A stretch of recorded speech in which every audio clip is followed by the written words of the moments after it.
यावेळी येथील अंगणवाडीमध्ये पोषण आहारात निघाल्या अळ्या, मुलांच्या पोषण आहारात अळ्या निघाल्यानं पालक संतप्त, शिवभोजनाची तपासणी आणि 2 दिवसात कारवाईचं आश्वासन।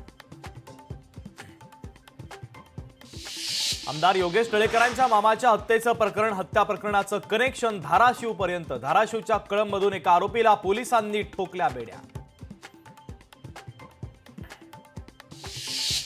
माथेरानमध्ये पर्यटकांची गर्दी, ख्रिसमस आणि नवीन वर्षामुळे स्वागतासाठी माथेरान पर्यटकांनी फुललं।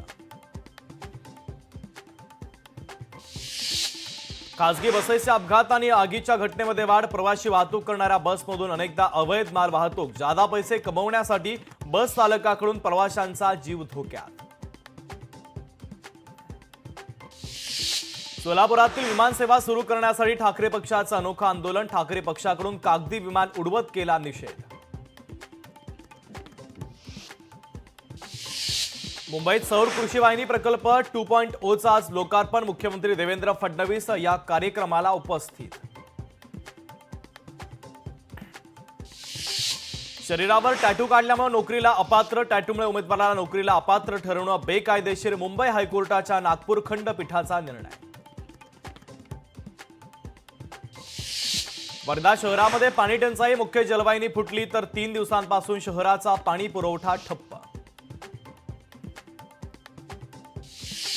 नवीन वर्षाच्या निमित्तानं शिर्डीमध्ये साई भक्तांची अलोट गर्दी, साईंचं मंदिर 31 डिसेंबरला रात्रभर खुलं राहणार, चालू वर्षाला निरोप आणि नवीन वर्षाचं स्वागत साईंच्या दरबारी। जळगावमध्ये खासगी बसचा भीषण अपघात, अपघातामध्ये एका महिलेचा मृत्यू, 15 प्रवासी जखमी, धरण गावातील वराडसीन गावाजवळचा अपघात। सोलापूरच्या बार्शीमध्ये दुहेरी हत्याकांड, शेतीच्या वादातून मायलेकाची हत्या, बार्शीतील भोयरे गावात शेतीचा वाद विकोपाला।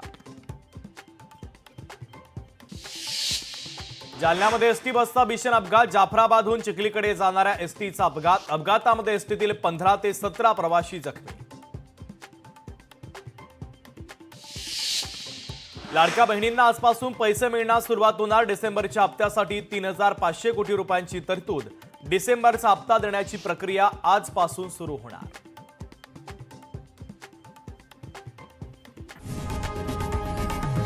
लोकशाही मराठी ऐका, पहा, जागरूक रहा।